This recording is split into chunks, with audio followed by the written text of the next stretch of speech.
Bom dia, Namastê, Hare Krishna. Então essa é a segunda aula do curso dos biotipos segundo a Ayurveda. Hoje vai ser sobre o Dosha Vata.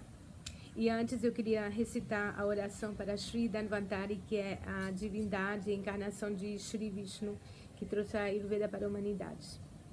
Om Namo Bhagavate Vasudevaya Dhanvantaraye Amrita Kailash Hastarya Sarva Maya Vinasanaya Trailokya Nataya Shri Mahavishnave Namaha Shanti, Shanti, Shanti. Tradução. Nossas saudações ao Senhor Dhanvantari, que está em todo lugar na forma de inteligência. Saudações àquele que é o Senhor de todo o universo, que destrói todas as doenças e carrega em uma das suas mãos o pote do néctar da imortalidade. Paz, paz, paz. Então eu vou fazer uma pequenina revisão sobre o que nós falamos na primeira da aula passada, tá? Então a Ayurveda é uma ciência holística da saúde, não é só uma medicina, é muito mais do que uma medicina. E ela envolve conhecimentos sobre prevenção e sobre cura. A prevenção consiste em uma série de itens como alimentação, fitoterapia, yoga, meditação, massagens e tratamentos. Então é todo um pacote, né? E a Ayurveda é baseada numa teoria de base, que são os 5 elementos, do mais sutil ao mais denso, são o éter ou espaço, o ar, o fogo, a água e a terra. Esses 5 elementos, eles formam tudo que existe no macrocosmo e tudo que existe em nós, no microcosmo. E eles, cada um tem uma função específica no corpo, como no universo. E esses 5 elementos, eles vão se associar juntos para assistir à fisiologia do corpo humano. E quem vai ministrar, quem vai coordenar essa associação dos elementos são os doshas. Os 3 doshas são forças biodinâmicas que são os pilares do equilíbrio do corpo, tá? A gente está falando de fisiologia sutil, a fisiologia segundo a Ayurveda, que é uma visão completamente diferente da fisiologia ocidental. Então, os 3 doshas, o primeiro, que é o dosha vata, ele associa o ar e o éter, ou espaço. E o dosha vata é responsável pelo movimento, tudo que é movimento no corpo. O segundo é o dosha pitta, que associa o fogo com a água e que é responsável pelo metabolismo, pela transformação. O fogo transforma. E o terceiro dosha é o dosha kapha, que é responsável pela coesão e pela lubrificação, que associa a água e a terra e a água juntas. É o que dá estrutura, a coesão para o corpo. Então, esses 3 doshas, eles vão não só definir as funções do corpo, mas também vão ajudar a definir nosso biotipo. Porque no nascimento nós nascemos com uma impressão digital à vida, que é cada elemento numa proporção diferente. Então, isso vai caracterizar a forma física e a estrutura psicológica e emocional do indivíduo, tá? Então, hoje nós vamos falar do primeiro dosha, que é o dosha vata. O dosha vata é o mais importante, porque Peraí, pessoal, desculpa, eu tenho que ajustar aqui as coisas. O dosha vata é responsável pelo movimento do sistema nervoso, né? Que é a função primordial no ser humano. Então eu vou ler aqui e vou comentar ao mesmo tempo, tá? Então vata, o princípio do movimento, ar e espaço. É chamado o rei dos doshas. Porque quando vata entra em desequilíbrio, todos os outros se desequilibram. É ele quem governa todos os movimentos do corpo e leva todos a segui-lo. Todo mundo segue vata. Na verdade, é o primeiro a perder o equilíbrio. Combinando aspectos do ar e do espaço, Vata governa os ritmos e os movimentos biológicos do corpo, seja os impulsos nervosos, a locomoção, a circulação sanguínea ou peristaltismo. Em desequilíbrio, Vata causa sintomas como agitação mental, ansiedade, gases intestinais, pele seca, prisão de ventre, rigidez e muitos problemas relacionados à interrupção dos ciclos biológicos. Quando há blocagem de movimento, bloqueio de movimento, se diz que há um desequilíbrio Vata. Então, artrite, reumatismo, Parkinson, paralisia, assim, doenças, Alzheimer também, né? Tudo o que é bloqueio as dores no período da mulher, constipação, tudo que é bloqueio, dores nas articulações, desequilíbrio de Vata. Então, a função de Vata é a energia responsável pelo movimento, né? Ele representa o sistema circulatório, nervoso e respiratório. Agora eu vou falar das características físicas do dosha Vata, assim você pode identificar em você ou em outra pessoa as características físicas. Aqui eu estou falando do Vata no estado puro, mas lembre-se que nós somos uma mistura dos 3 doshas em proporções infinitas. Então, você pode ter só um pouquinho ou bastante dessas características. Então, uma pessoa de dominante Vata, ela tem um tamanho pequeno ou grande, tem uma estrutura leve, os ossos são longos ou curtos e finos. A constituição é magra, a pele é seca, enrugada, com tendência à rachadura nos lábios e nos pés. Os cabelos, em geral, são escuros, crespos, ressecados e irregulares.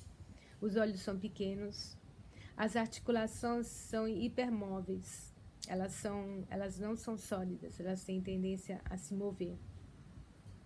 As veias são facilmente aparentes, o corpo é frio, em geral a pessoa Vata tem uma temperatura corporal baixa, o apetite dela é muito instável, ela pode ter fome hoje ao meio-dia, amanhã às 14 horas, hoje querer comer só um sanduíche, amanhã uma refeição de rei. A digestão é fraca, o fogo digestivo de Vata é muito fraco. Que imagina você faz uma fogueira, né? E aí tem muito vento, muito ar, aí ele apaga o fogo, enfraquece. Então Vata é a mesma coisa. Como está sempre em movimento, não para de pensar, está sempre se mexendo, seja no âmbito físico ou psicológico, então o fogo é fraco. O sono é leve, facilmente interrompido, ou a pessoa tem insônia. Pode ter a parte superior do corpo grande e a parte inferior do corpo pequena ou vice-versa. Falta simetria no quadro dessa pessoa. O nariz pode parecer muito grande ou muito pequeno em relação a outras características faciais. Os lábios podem ser irregulares ou finos. Tem características delicadas em geral e é sujeito à prisão de ventre. Agora, as características psicológicas. Um Vata equilibrado dá uma pessoa alegre, entusiasmada, dinâmica, criativa, sonhadora, espontânea. Um Vata desequilibrado é uma pessoa que vai gastar muito dinheiro, ela não consegue economizar, bastante mental, a dificuldade para ficar aterrado. A memória é fraca, ela aprende rápido e esquece rápido. Falta de finalidade nas ações, ela é toda dispersa. Excitabilidade, ela é instável em tudo. Tudo que ela faz, a característica principal de Vata é que ela é instável. Falta a estabilidade da terra, né, para segurar ela num lugar. Então ela é muito leve, né? O ar e éter é muito, muito leve. Então ela fica voando, fica flutuando. Mente superativa, movimento constante nos pensamentos e nas ações.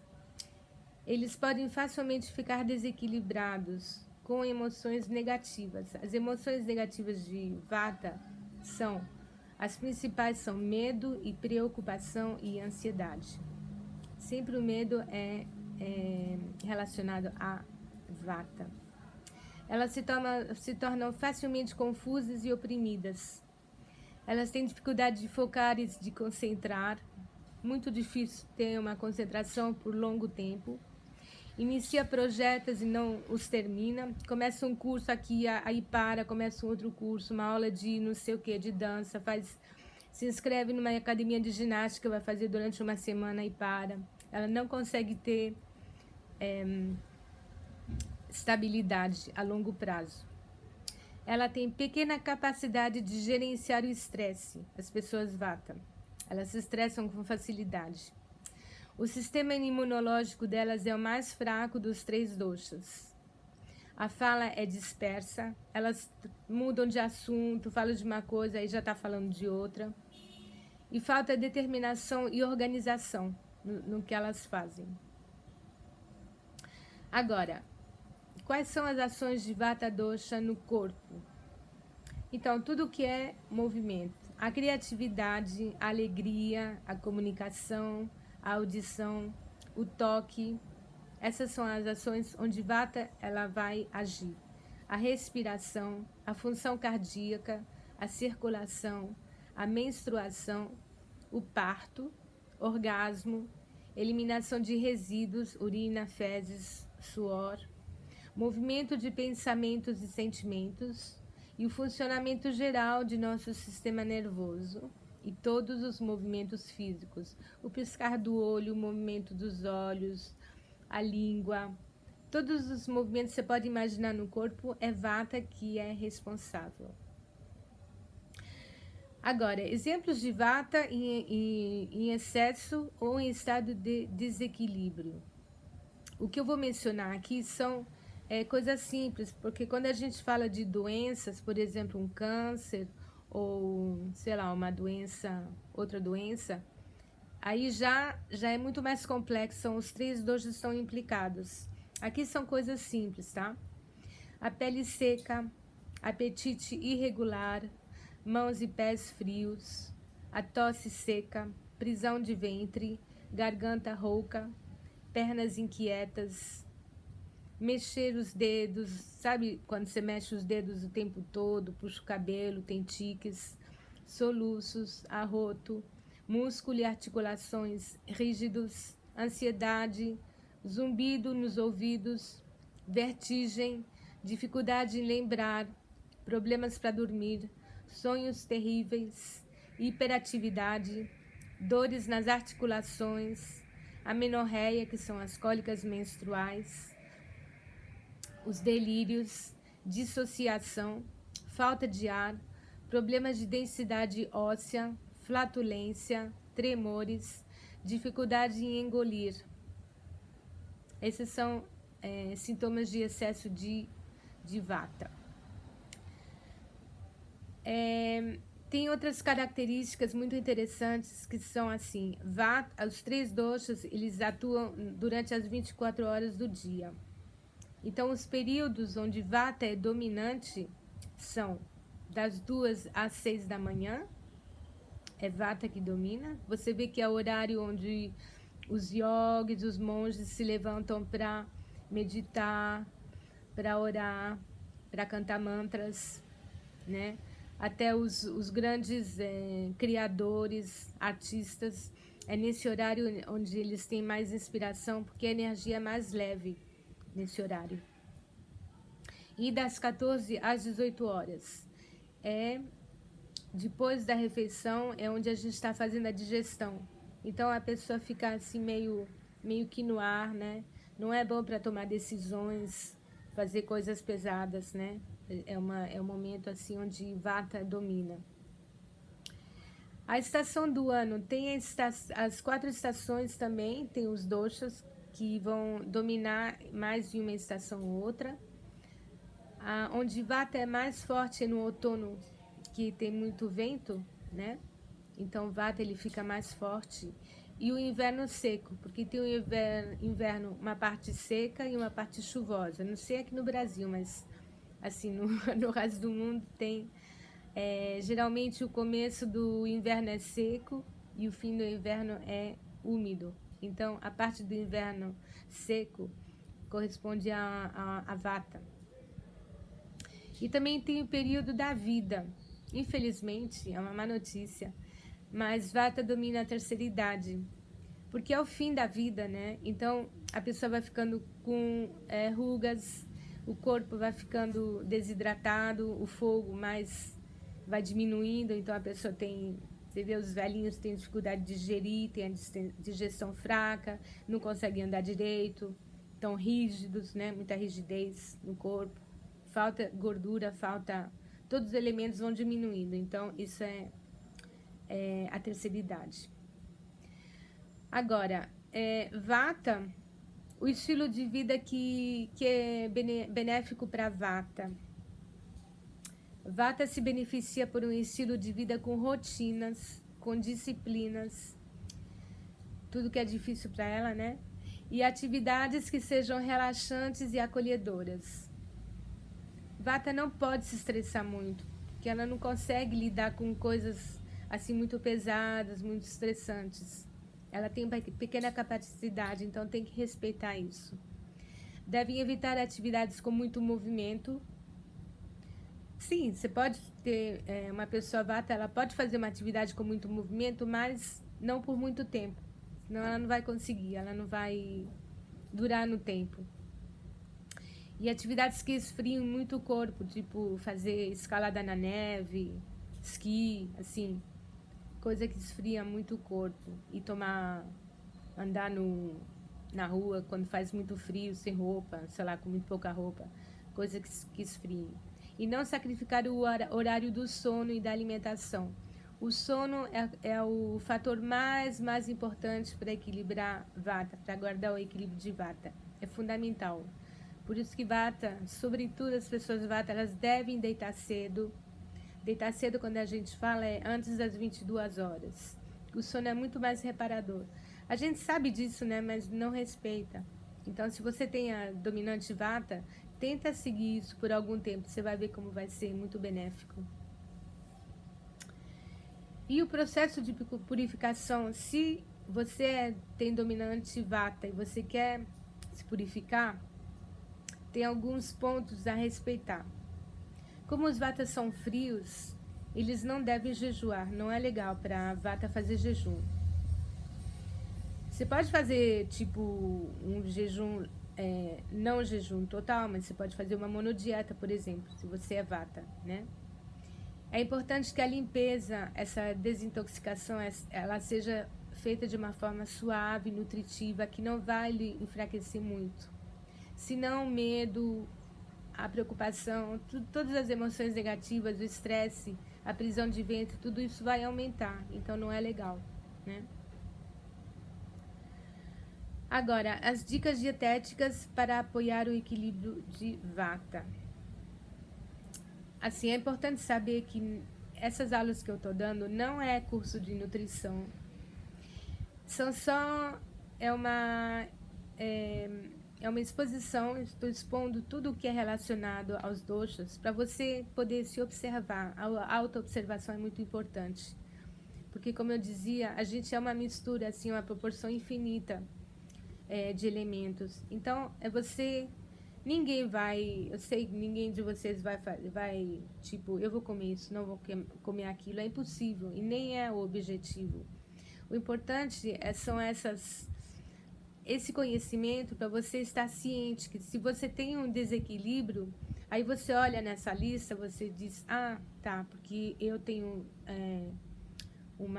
um fogo de digestão fraco, aí eu comi repolho à noite e me deu muito gás e eu não pude dormir. Esse tipo de coisa, tá? É para você ser ciente das tuas capacidades e tuas limitações. Então a Ayurveda diz o seguinte: o homem não vive do que come, mas ele vive do que digere. Então, o mais importante não é o que você põe na boca, mas é como você digere, tá? Você pode comer, tipo, comida orgânica, super boa, mas se você está estressado, com medo, você não vai digerir, você vai criar toxinas. Então, esse é o princípio do Ayurveda, tá? Então, assim, para resumir um parágrafo, os alimentos que são ótimos para equilibrar vata ou dominante vata são, em geral, doces, azedos e salgados. O Ayurveda considera esses sabores como sendo um remédio para aumentar as qualidades de calor, de umidade e de peso. São essas três qualidades, peso ou firmeza, que ajudam Vata a ter uma digestão legal, uma digestão boa. Geralmente, no Ayurveda, se diz que os 6 sabores que existem nos alimentos, que são doce, azedo, salgado, picante, amargo e astringente, eles são recomendados para uma digestão saudável. É incrível como a Ayurveda ele é baseado nessa ciência dos 6 sabores. Porque o que você tem que observar quando você come alguma coisa é o sabor que vai ter esse alimento. Não tanto o que tem no alimento, mas o sabor que ele tem. Esse sabor vai ser fundamental para equilibrar o teu fogo da digestão. Você vai ver, é muito legal essa ciência. Então, as palavras-chave para equilibrar Vata são a regularidade, o relaxamento, o calor e o sono. As palavras-chave para equilibrar a alimentação de Vata são quente, comida quente, sempre quente, priorizar o quente, oleoso, gorduroso, sempre gordura, porque a gordura ela ajuda a guardar a hidratação do corpo. Úmido, comida úmida, evitar o que é seco e que seja algo bem nutridor, que vai nutrir. Os sabores priorizados por Vata são adocicado, ácido e salgado, tá? Eu lembro que tem alguém que fez uma pergunta nessa aula, se o que a gente está atraído para comer, isso é um sinal do nosso biotipo. Totalmente. Você é atraído a comer tal e tal coisa, por exemplo, você gosta de comer pizza, coisa salgada, você é atraído por doce. Não é só a gente sempre falar, você é muito guloso, você gosta muito de doce, mas não é só isso. O corpo está pedindo doce ou salgado, né? É o corpo que pede isso. Alguém que gosta sempre de estar tomando chá quente ou chai, né? Na Índia tem os masala chai quentinho, assim, bem... dá uma sensação gostosa. Então, é que o corpo está precisando, né? O corpo está pedindo isso. E o biotipo também. Então, frutas doces como banana madura, figo fresco, abacate damasco, legumes cozidos como... São só exemplos, né? Aspargos, espinafre, beterraba, cenoura. Porque eles são doces, eles são meio que... São suaves, né? Não são agressivos. Então, são ideais para equilibrar Vata. Pode exagerar também na aveia cozida, no arroz, em oleaginosas. E evitar frutas que têm um gosto astringente, como a maçã e a pera. São muito astringentes. Então, embora sejam muito bom para a saúde, mas para um Vata não é muito legal, porque ela vai ter problemas para digerir essas frutas, esse sabor. Agora, o problema também é com as oleaginosas, frutas secas, elas têm que botar de molho, senão é muito seco para Vata. O que deve ser evitado para Vata? A comida crua, processada, congelada e seca deve ser evitada. Por exemplo, tudo que é pipoca, biscoito seco, biscoitos, né? Tudo que é coisa assim seca, um pouquinho sim, mas senão vai ressecar muito já o organismo que é já seco de Vata. Alimentos que provocam gases como feijão, repolho, são aqueles que mais aumentam Vata. Então, o que você vai fazer para comer essa comida? Ou você reduz a quantidade, ou você cozinha com especiarias que vão estimular a digestão, que vão aumentar o fogo da digestão. Por isso que na Índia, quer dizer, a cozinha indiana, ayurvédica, ela é tão rica, porque ela usa muito essas especiarias que vão aumentar o fogo, né, do alimento. Então, chás, caldos, sopas são uma ótima forma de manter o organismo de vata quente e hidratado. Mas você vai falar, poxa, Devi, eu como muita salada, eu moro num país quente, eu moro no Nordeste, sei lá, é verão. Sim, é verdade. Mas se você for muito vata, você come salada, mas um pouquinho menos. E você tenta sempre ter um prato quente ao lado, um arroz quente, ou uma sopa, uma verdura. E na salada você vai colocar especiarias, óleos que vão esquentar, tá? Para você poder digerir melhor. Gengibre ralado, cominho, azeite, ghee. Ghee é uma das coisas melhores para vata. O ghee é a manteiga clarificada. Na Ayurveda é super recomendado, sobretudo para os vata, colocar uma colher de ghee na sopa, no arroz, nas verduras. Ele vai totalmente hidratar e trazer a gordura que o corpo precisa. Agora, aqui tem uma série de frutas, assim, de alimentos que são recomendados para vata. Então, é assim, tinha meio receio, né, de colocar essa lista, porque não é, como eu dizia no começo, ninguém vai fazer, eu vou comer isso, eu vou comer aquilo. Porque a gente a gente tem uma vida social, né, a gente mora com uma família, a gente não mora sozinho, nós gostamos de comer bem, né, tem tudo em tudo, mas como eu dizia, você sabe que você tem que dar prioridade a tal e tal coisa se você tem uma digestão fraca ou um desequilíbrio, né? Então, esses são, assim, exemplos. Eu não vou ler agora, tá? Porque senão vai tomar muito tempo, mas está na apostila, tá toda a lista desses alimentos. E eu também coloquei depois alimentos a ser evitados ou diminuídos para aqueles que têm muito vata ou tendência a um desequilíbrio vata. Também não vou ler, tá? Tá aqui na lista, porque eu tenho medo que depois o vídeo se pare. Aqui também tem um exemplo de pranayamas, que são legais para vata, que são a respiração pela barriga ou a respiração diafragmática, né? Assim, bem lentamente, para harmonizar, reequilibrar, acalmar o sistema nervoso. O Nadi Shodhana é muito bom, que a Renata ensina nas aulas de pranayama, que é a respiração nasal alternada. E Pratiloma, não sei se ela já ensinou, mas é um pranayama que se chama Pratiloma, Pratiloma Viloma.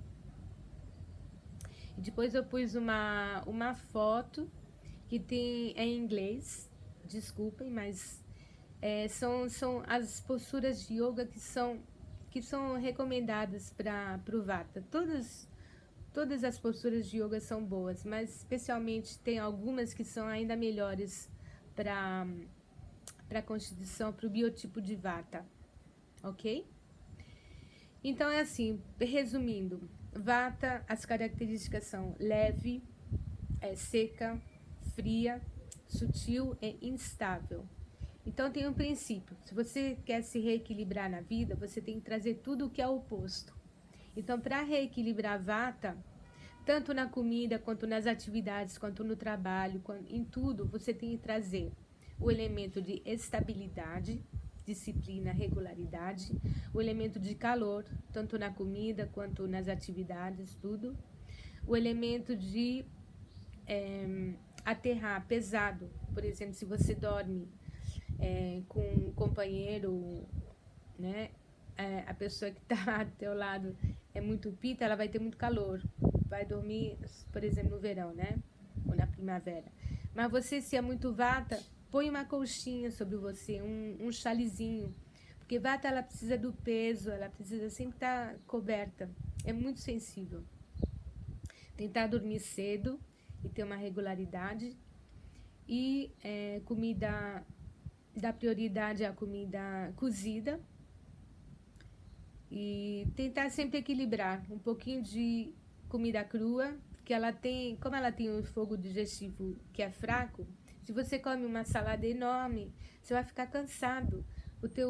O coitado da digestão, do fogo, vai ter que trabalhar tanto para triturar os alimentos, que no fim você vai ficar cansado e não vai ter energia. Porque a gente fala que comida crua dá energia, né? Mas no Ayurveda é assim, não tem uma lei para todo mundo. Não come sal, não come açúcar, não come tudo cru, não é assim. Para cada um a gente tem que adaptar, segundo a constituição, a capacidade da pessoa, né? Então é isso, gente. Vocês têm a apostila e observem. Assim, a Ayurveda é uma ciência de autoobservação, é uma ferramenta de autoconhecimento. Então se observem essas comidas que vocês comem, os sabores, a reação que você tem.